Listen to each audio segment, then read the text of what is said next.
उन्होंने कहा है कि हम दुष्यंत चौटाला को सीएम बनाएंगे, ये उनका गोल है। लेकिन आपके साथ अभी गठबंधन है, तो आपकी क्या प्रतिक्रिया उनके इस बयान पर? देखिए, सपने देखने का, अपनी बात कहने का सबको अधिकार है, इसलिए सब पार्टियां अपने अपने ढंग से काम करती हैं, प्रयास करती हैं। जेजेपी को भी अपने सपने देखने का अधिकार है, अपने संगठन को खड़ा करने का अधिकार है। तो आज वो जो गठबंधन हरियाणा में चल रहा है स्मूथली चल रहा है। बातें तो चलती रहती है, लेकिन मैं नहीं मानता कोई औचित्य हो उन बातों का।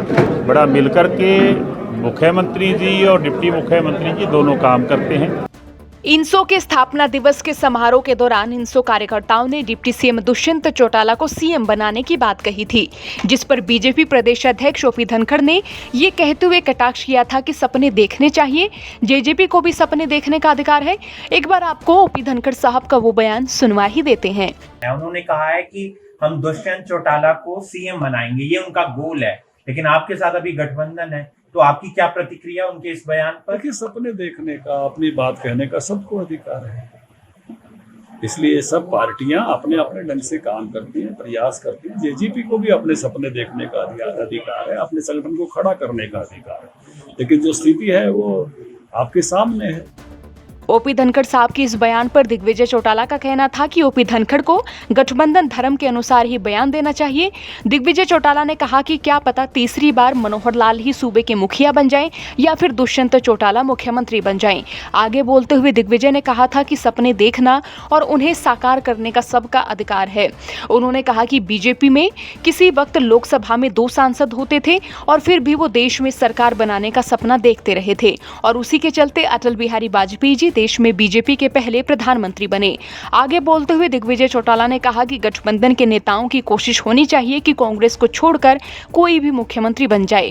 उन्होंने कहा कि ओम प्रकाश धनखड़ को सपने देखने जैसी बातें कहने की बजाय गठबंधन का धर्म निभाना चाहिए और सबका सम्मान करना चाहिए। इसी बीच सिरसा में जेजेपी प्रदेश अध्यक्ष निशांत सिंह ने बीजेपी के साथ गठबंधन के सवाल पर कहा कि बीजेपी के साथ उनका गठबंधन बहुत पुराना है और ये गठबंधन प्रदेश में बहुत अच्छे ढंग से चल रहा है। उनका क्या कहना है, ये भी सुनिए।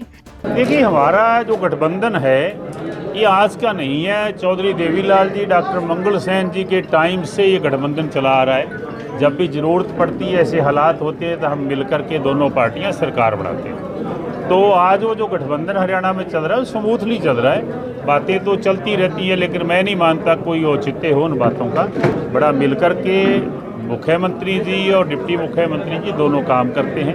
कार्यकर्ताओं में आपसी समन्वय है, कोई ऐसी दिक्कत नहीं है। जिस तरह से जेडीयू ने आरोप लगाया कि बीजेपी क्षेत्रीय दलों को कमजोर करने की कोशिश कर रही है, खत्म करने की कोशिश कर रही है, तो ठीक है, वहाँ का ऐसा माहौल हो सकता है, बिहार का, उनकी कोई ऐसी भावना या ऐसे हालात को बने हों।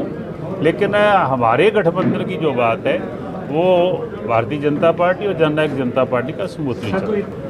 अभी जो लोगों से सुझाव लेकर के उसके बाद बात करेंगे आपसी दोनों दल मिल करके, और उसके बाद निर्णय करेंगे। हमारा प्रयास रहेगा कि मिलकर के चुनाव लड़े जाएं। पहले भी स्थानीय निकाय के चुनाव के मामले में भी हमारा यही प्रयास था। तो वहीं निशांत सिंह का कहना है कि बिहार की परिस्थितियां अलग हैं, लेकिन यहां मुख्यमंत्री और उप मुख्यमंत्री मिलकर काम कर रहे हैं।